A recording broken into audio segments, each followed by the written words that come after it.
of the underlying legal question, I am sure colors my perception of the remedy. I think that we should all acknowledge that.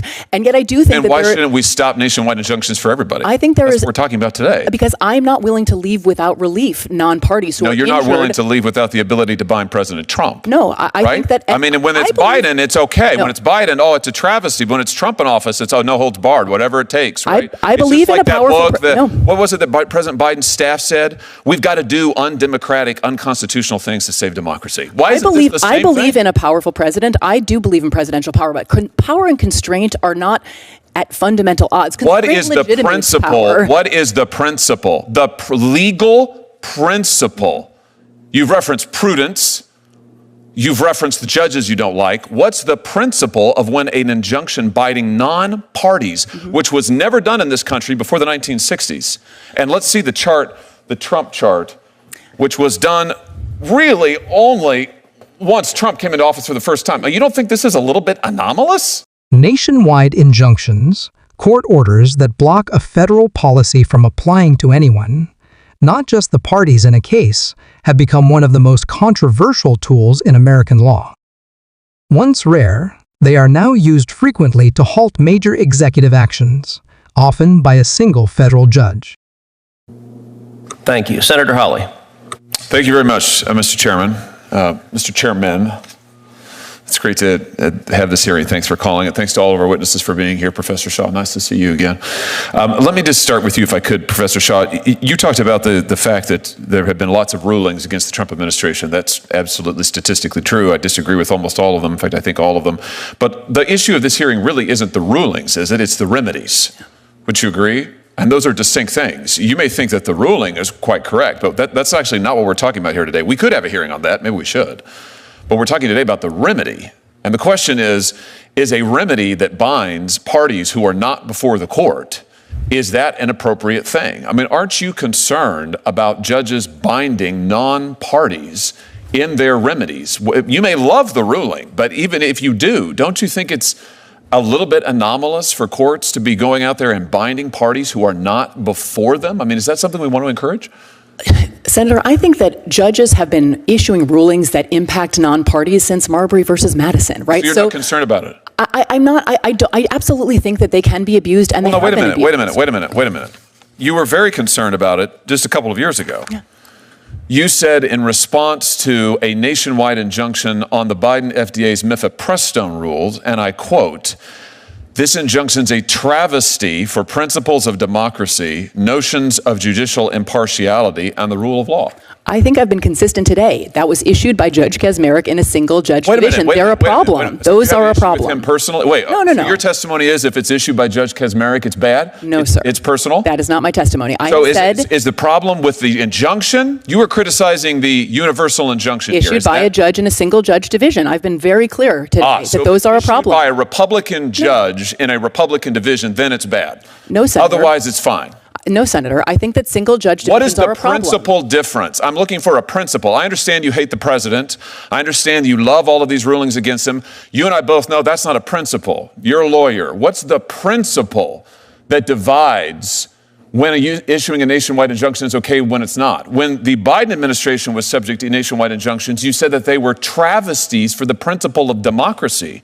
You didn't say the referral to Judge Kaczmarek was a travesty. You said his injunction was a travesty for principles of democracy. Yeah. So, in other words, the translation is just you didn't like the outcome. Is that right? No, Senator. Look, we're talking about, I don't think Article 3 precludes this form of relief. So we are talking about prudential consideration. Prudential meaning political? No. Then give me, so far I have yet to hear it. You've been questioned by multiple senators. I have yet to hear a principle other than the fact when you like the ruling, you think it's great to apply it nationally, including non-parties. When you don't like the ruling, it is a travesty for the principles of democracy, notions of judicial impartiality, and the rule of law. Look, Senator, I'll say I think I am self-aware enough to know that my view of the underlying legal question, I am sure colors my perception of the remedy. I think that we should all acknowledge that. And yet I do think and why shouldn't we stop nationwide injunctions for everybody? I think That's what we're talking about today. Because I'm not willing to leave without relief non-parties who are No, you're injured. not willing to leave without the ability to bind President Trump. No, I think that... I mean, and when it's Biden, it's okay. When it's Biden, it's a travesty. But when it's Trump in office, it's no holds barred, whatever it takes, right? I believe in a powerful what was it that President Biden's staff said? We've got to do undemocratic, unconstitutional things to save democracy. Why is it the same I believe in a powerful president. I do believe in presidential power, but power and constraint are not at fundamental odds. What is the principle? Power. What is the principle? The legal principle. You've referenced prudence. You've referenced the judges you don't like. What's the principle of when an injunction binding non-parties, which was never done in this country before the 1960s? And let's see the chart, the Trump chart, which was done really only once Trump came into office for the first time. Now, you don't think this is a little bit anomalous? You don't think that's a little bit strange? A very plausible explanation, Senator, you have to consider is that he is engaged in much more lawless activity than other presidents, right? You don't think you must this that as was a never possibility. used before the 1960s, and suddenly Democrat judges decide we love the nationwide injunction, and then when Biden comes to office, no, actually. It's Republican appointees as well, Senator, and the 1960s is where some scholars locate the beginning of this, but identify one before then? Mila Sohoni, who's another scholar of universal injunction, suggests 1913 is actually the first, and others in the 20s. The Republic endured for 150 years before there was a nationwide injunction. Well, the federal government was doing a lot less until 100 years ago. So there's many things that have changed in the last 100 or the last 50 years. So long as it is a Democrat president in office, then we should have no nationwide injunctions. If it's a Republican president, then this is absolutely fine, warranted, and called for. How can our system of law survive on those principles, Professor? I think a system in which there are no meaningful constraints on the president is a very dangerous system That's of law. not what you thought when Joe Biden. That is not what you thought when Joe Biden was every president You is said that is not what you said. You said it was Absolutely. a travesty for the principles of democracy, notions of judicial impartiality, and the rule of law. You also said Supreme Court Senator agreed 9-0 with me on that You also case, said when Joe Biden was president, you said the idea that anyone would foreign shop to get a judge who would issue a nationwide injunction was just judges looking like politicians in robes. Again, it threatened the underlying legal system. People just trying to get the result they wanted. It was a travesty for the rule of law. Supporters argue these injunctions are necessary to fully protect rights when federal policies affect the entire country.